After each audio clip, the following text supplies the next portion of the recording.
So if you can imagine this, I've known Dylan since he was just 5 days old. He's grown. He's been eating his vegetables, his hay and grass. And then we've got over there staring at us like we're a bunch of idiots with this triangle on his forehead. That's Elvis. And then the one with his butt standing up, that's Andy. And then the solid black one is Ralphie. And then of course Dylan. So what's unusual about these guys is, again, in the world of cows, they have different breeds. The ones that are used for meat grow very quickly, and the ones that are used for dairy don't grow as quickly, but produce a lot of milk. The females do. It's the same deal though with the males. The males of the dairy breeds, the farmers don't have a use for them. They grow slowly, and they don't produce milk because they're boys. So a lot of people don't know this, but they're used for veal. So the dairy industry and the veal industry work together. In fact, they're the same industry. Come here, Dylan. Come on, buddy. Oh, come on, you. Maybe we'll walk over there. This field is about 3 acres. This field could sustain about a cow or 2, maybe. And that's how meat cows are raised. They're actually raised in the open areas. A meat cow actually has a much better life for the first year than a dairy cow does. Hi, Dylan.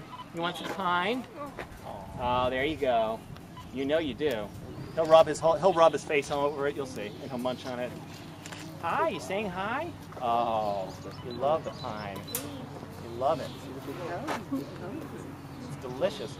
Actually, pine is also very good for them. It has natural helps with any kind of parasites they might have. We give it to the goats. And guess what we have in the forest? Lots of pine trees. Oh, that's good stuff. So if you can imagine, an acre is about a football field. So if you can imagine a cow standing in the middle of a football field or 2, that's how much land it takes to produce a single animal that could feed, oh, I don't know how many. But then if you imagine the same amount of space, here we go. There we go. Rub it on your face. It helps with the flies. Any flies that are getting on his face, he just loves it.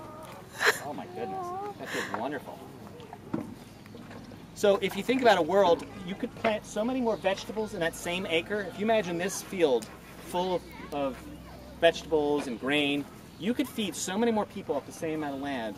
Now, if we didn't have umpteen billion people on the planet, and more people turning towards the Western diet that's much higher in meat, this wouldn't be a problem. But we're getting into a situation where more and more people are turning to this diet. In fact, they're even trying to take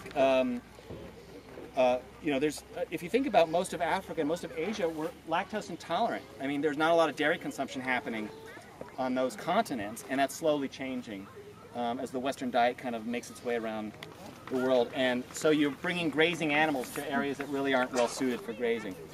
Now, oops, sorry, you can feel free to pat them if you like.